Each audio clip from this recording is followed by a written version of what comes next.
Yeah, so we've got to be really, really good on the ball, really calm, composed and collected. I think Liverpool are a tough team, and they're definitely a team that do have their vulnerabilities, in my opinion. And it's all about taking the chances that we do create, because we certainly will create them. I think we've got some really, really good players, and there will be very, very some interesting changes that we make now. Obviously, as I said, team news, Rasmus Højlund is expected to be back and in the squad now.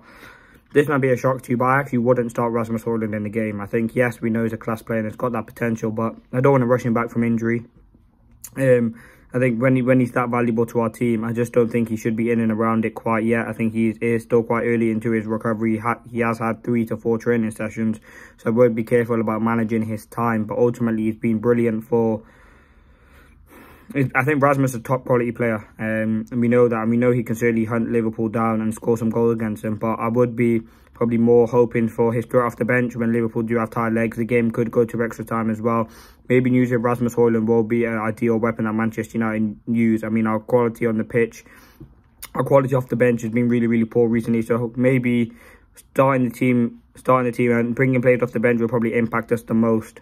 And with Wan-Bissaka, I hope he can come in because we need the lower left back to improve stability. Maguire, he maybe look to come into the team. Mount's very, very unlikely, but it does bolster our squad options on the bench, because that's something, as I said, has been look really, really poor.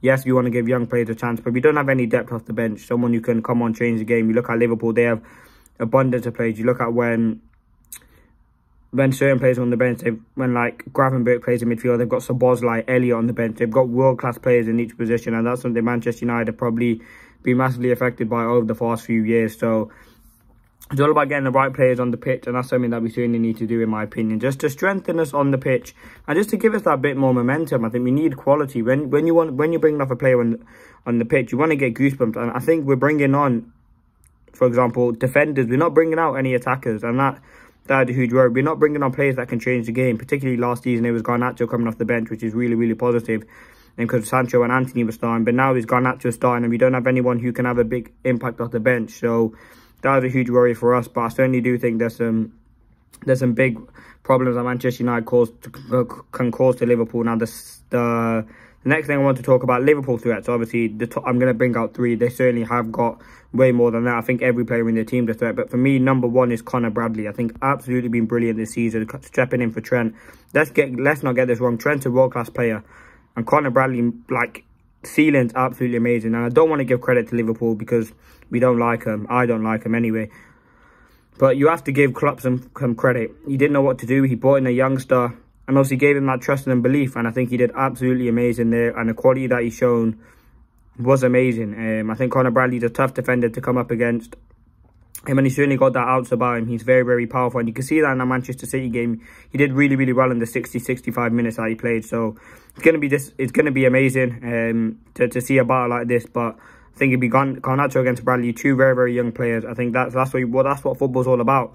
Second threat, obviously, Mohamed Salah. I think he struggled to find form this season, particularly coming back from AFCON. He found it very, very difficult due to injury. And he hasn't really been in the side. I think Elliott's been on that side. I think Diaz has played games on that side as well. So they have got players there. But certainly I do think Salah's a threat, whether he starts, whether he comes off the bench. He can cause issues. I mean, he scored a hat-trick, I think it was, against us last season.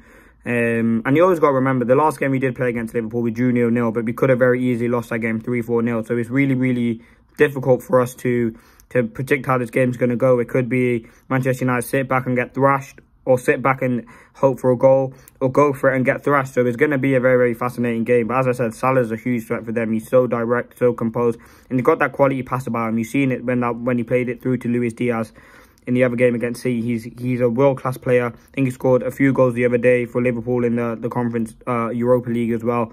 So he certainly is a top-class player, and someone Manchester United need to be aware of. Now, the third player is Darwin Núñez. Yes, he's a meme, and he does all the misses and all that, however. He's a top-quality player. His movement's unbelievable. He can score a wonder goal as well.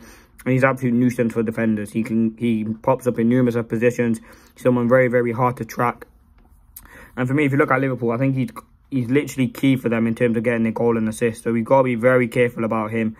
And we need to be wary of what we do, because yeah, it's gonna be mental. I literally believe that. Manchester United threats for me, our biggest one for me in midfield, Kobbie Mainoo. I don't need to talk about him too much, but he's a huge threat. I think we can use the lower left back as well as a huge threat. Be coming up against maybe Salah. He's a tough player to come up against, but if we pocket him well, he's going to limit a lot of attack from Liverpool. I think getting the low attacking as well is really, really important. think another threat from us is the wingers, Garnacho and Rashford. Yes, Rashford's not been good enough. Garnacho slowly started to pick up form. But using those wingers, the pace, we know what Rashford can do against a vulnerable Liverpool side. We've got to be very careful with what we do in the attack.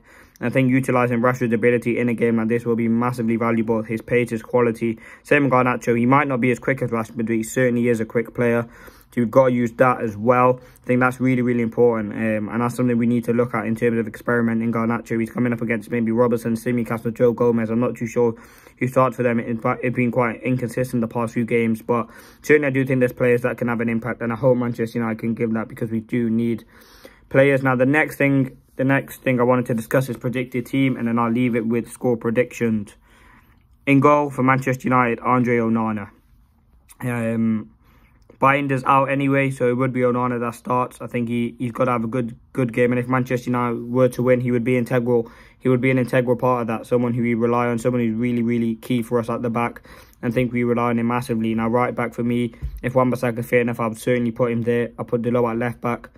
I think we need Delo. We need to add that stability to our defence, which I've talked about numerous of times. And if we can get Wan-Bissaka back, it does boost us defensively. Centre backs, if Evans is not fit, it'd be Varane and Maguire. If he is fit, it'd be Varane and Evans. I think Evans is kind of showing his age, but he's showing his quality at the same time. I think Evans has been really good this season for us. Has some really, really good quality. Number 10, into midfield, has to be Casemiro, Colby and McTominay. Now, people are saying, where's Bruno? Don't worry, I'll talk about him in a moment.